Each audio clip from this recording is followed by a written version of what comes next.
tudo em excesso é ruim. Até mesmo se a gente tomar uma vitamina que o nosso organismo precisa, se a gente tomar uma alta dose, o nosso organismo vai se desequilibrar. Então, tudo em excesso, mesmo que seja bom, é ruim. E um dos aspectos que a gente observa que há em excesso em algumas famílias, ou até mesmo a pressão social do colégio em relação aos alunos, em relação aos jovens, é em relação à cobrança de nota. Tem que ter uma nota alta em várias matérias ou todas as matérias. Se tira a nota baixa em algumas, ele já é considerado um aluno ruim. Será? E todas as outras notas que ele se mantém na média, ou então tira notas altas em algumas matérias? Por que que se ele tem um rendimento mais baixo em 3, 4 matérias, ele repete de ano, uma vez que muitas das vezes ele foi muito bom na maioria das matérias? Será que isso não é injusto? E como que os pais lidam com isso? Eu já vi no consultório pais retirarem as crianças, adolescentes. Isso acontece mais na adolescência, quando essa pressão começa a vir de forma maior, mais evidente, por conta da questão do vestibular. E eu já vi pré-adolescente, por exemplo, saindo do teatro que fazia e que adorava, de esportes, porque estaria atrapalhando o rendimento escolar. Então, a gente precisa olhar isso com calma, com cautela, porque quando isso é realizado, é feito, você está desvalorizando habilidades essenciais que esse jovem precisa desenvolver nessas outras atividades que estão para além do currículo escolar. Trabalhando a inteligência emocional, lidar com grupos, com pessoas, habilidades sociais extremamente importantes de trabalho em equipe que ela vai precisar trabalhar na vida adulta quando estiver numa empresa, quando estiver lidando com seus clientes, saber falar, se expor, ter uma boa oratória, uma boa comunicação.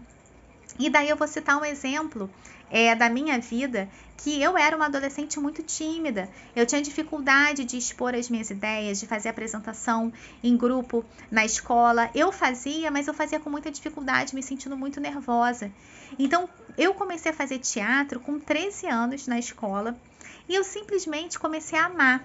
Embora eu ficasse muito nervosa quando eu estava em cima do palco. E o professor vivia falando: Luana, repete, você fala muito rápido. E eu ficava repetindo o texto várias vezes por conta da minha rapidez. Eu queria logo cuspir aquele texto para poder sair de cena. E ele percebia isso. E daí eu fui aprendendo a ter esse gostinho bom, gostoso de estar em cima do palco, de apreciar aquele momento, de não me sentir mais incomodada com o fato de outras pessoas desconhecidas, estarem me olhando. Comecei a gostar dos aplausos. E isso fez diferença fundamental para toda a minha vida e até hoje.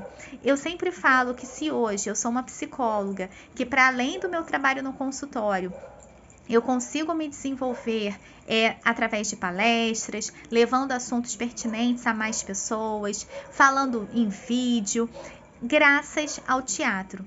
Foram mais de 10 anos de experiência, inclusive eu me profissionalizei como atriz depois desse momento, que eu fiz teatro no colégio, e isso foi fundamental para a minha carreira como um todo. Então, quantos aspectos que talvez os pais fiquem negligenciando, sem perceber por conta dessa pressão social em relação a notas, vestibular, bom desempenho, e não percebe que o nosso bom desempenho, inclusive como profissional, perpassa por essas atividades que os jovens estão inseridos, que são para além da escola, que estão nos esportes, no teatro, nas danças, na cultura. Então, escute os filhos de vocês. Se eles gostam da atividade que for, da música, esqueci aqui de citar a música, de escrever, a escrita, de ler poesia, tudo que eles gostam.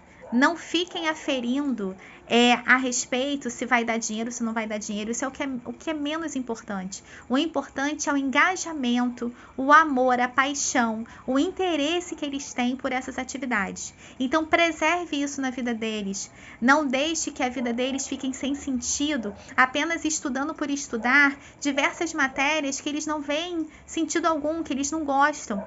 É claro que eles vão ter que passar por essas matérias, vão ter que passar, mas mantenha eles com prazer na vida, mantenham-os conectados com essas atividades que tanto alimentam a alma deles, que eles vão passar melhor por essas matérias que eles têm que estudar na escola.